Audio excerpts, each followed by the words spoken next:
Olá, como vai? Tudo bem? No bate-papo de hoje a gente vai conversar um pouco sobre planejamento estratégico e gerenciamento de projeto.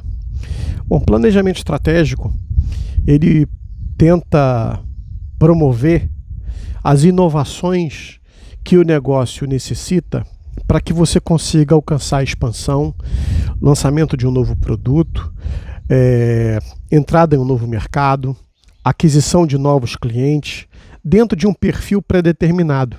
Ou seja, nem todo mundo que está no mercado é seu cliente. Não é? Você tem sempre um público específico a quem você quer atingir.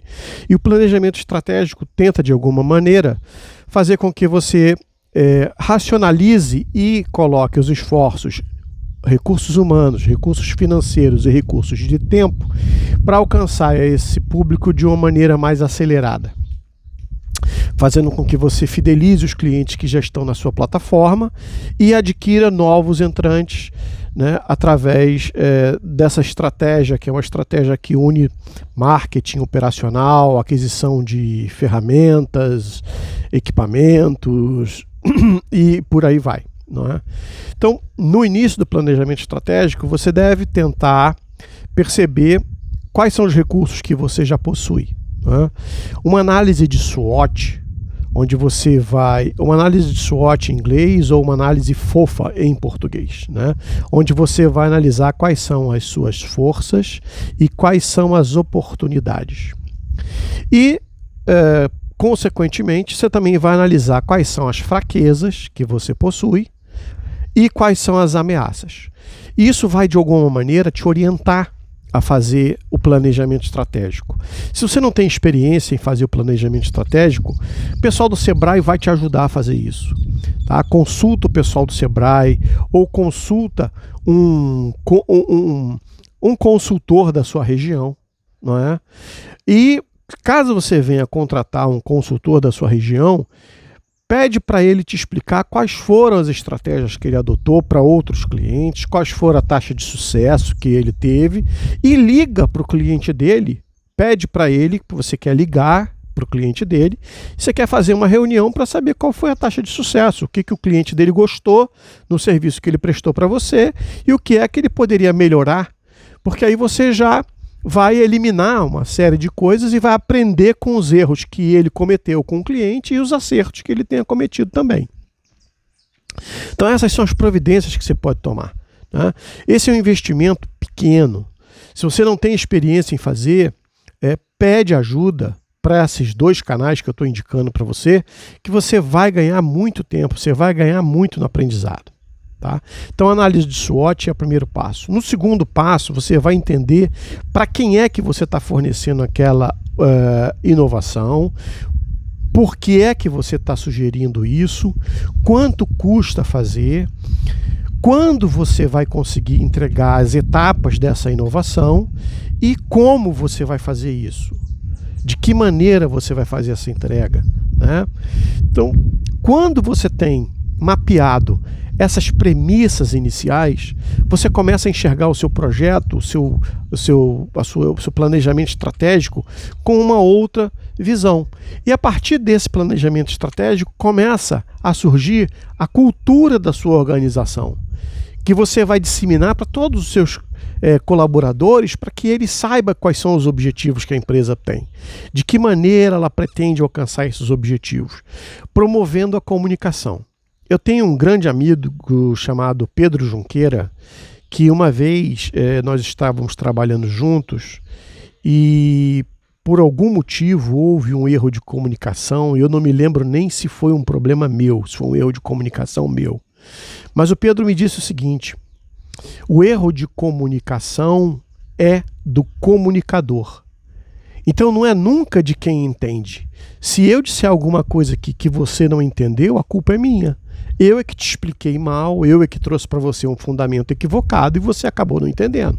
A culpa é minha. Não é? A culpa também é minha se eu estiver fazendo um vídeo para um público que não é o adequado ao meu. Eu estou tentando comunicar alguma coisa para alguém que não tem o menor interesse nesse assunto.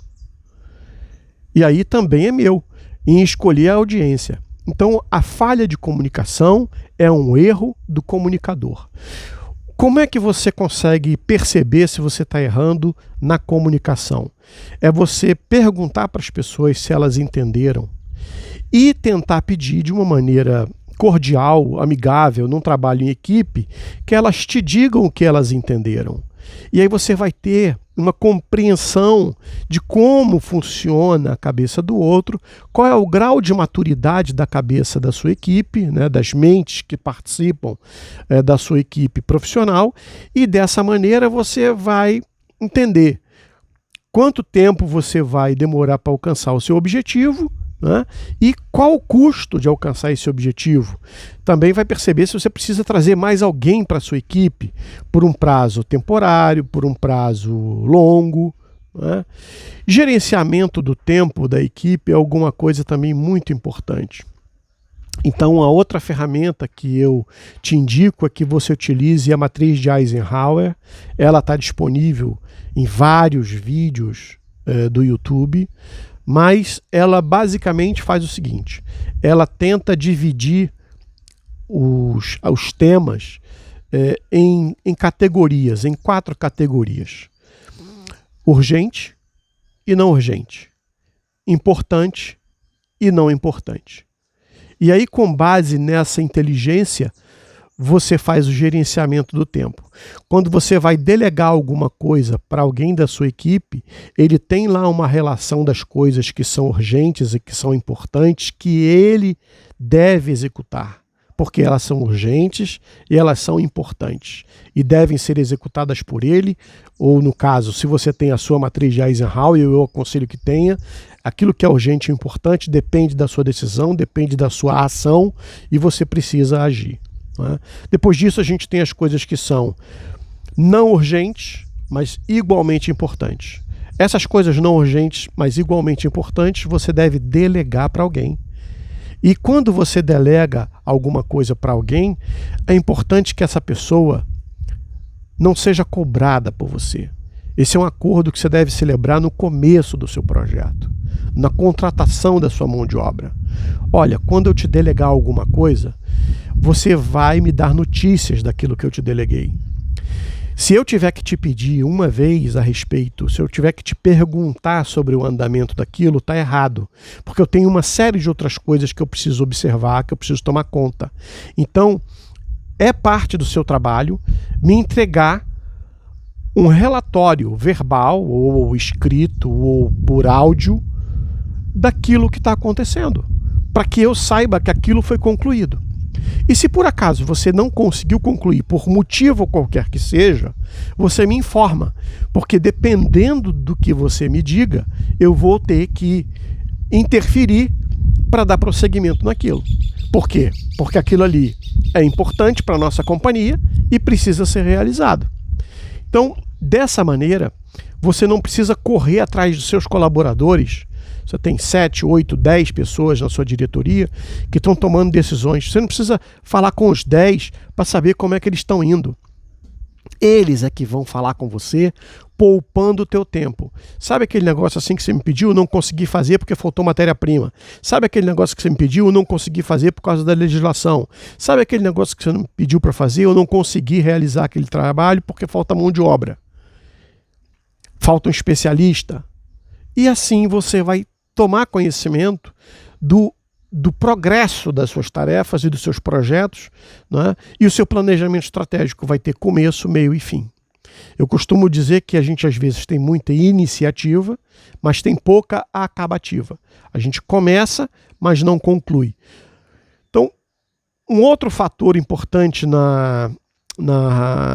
gerenciamento de um projeto é o seguinte. É uma expressão em português que ela tem a seguinte característica: já que estamos fazendo isso, vamos colocar mais aquilo. Isso é o que acontece na grande maioria das obras públicas. Já que estamos fazendo um estádio de futebol para a Copa do Mundo, vamos aproveitar e colocar um ponto de ônibus aqui. Aí alguém chega para o político e fala assim, mas já que está colocando um ponto de ônibus, coloca um abrigo. Já que estamos colocando um abrigo, ponto de ônibus, colocamos um abrigo. Aí alguém vem e pede um poste de iluminação. Já que estamos colocando um abrigo e um ponto de ônibus, colocamos um poste de iluminação. Já que o abrigo está sendo colocado aqui, vamos colocar carregador para celular. Todos esses pequenos projetos, se multiplicados ao longo da obra, eles se transformam em novos projetos. Então, na gestão pública é um pouco complicado para o gestor, ele se sente perdendo o eleitor se ele por acaso disser que não é possível. Olha, nós não temos orçamento, isso não é possível. Na iniciativa privada, é dizer, não, isso não é agora. Eu entendo que isso aqui deixa o projeto mais bem acabado, mas eu preciso que seja feita alguma coisa. Eu não preciso que ele seja perfeito, eu preciso que ele seja feito. E assim você se mantém dentro de um orçamento, se mantém dentro de uma linha de tempo para entrega e conclusão. Sabendo o seguinte, que você pode depois colocar lá na sua matriz de Eisenhower o seguinte, olha, é importante ter isso aqui, mas não é urgente. Lá na matriz também tem o campo das coisas que são urgentes, mas não são importantes. Essa sua equipe deve executar de imediato, não é você quem executa, porque é urgente resolver, às vezes é uma crítica que você recebeu através de rede social, alguma coisa que precisa ser bem feita, é urgente resolver, responder aquilo ali, mas não é você quem faz isso, é uma pessoa da sua equipe ou uma empresa terceirizada contratada por você, né? E, por último, a gente tem aquilo que não é urgente e não é importante. Aquilo que não é urgente ou não é importante, ela tem muito provavelmente a seguinte característica. É interessante para a boa imagem da companhia, mas ela não vai afetar o faturamento da empresa, ou seja, você não vai vender nenhum centavo a mais. Vamos supor que o chão da sua fábrica esteja lá, ok, e que você queira fazer a pintura dele. Você não vai vender um centavo a mais porque o chão da sua fábrica está pintado. Mas é interessante para o bem-estar dos seus colaboradores perceber a empresa limpa, bem acabada, uma evolução na ocupação do espaço dos seus colaboradores.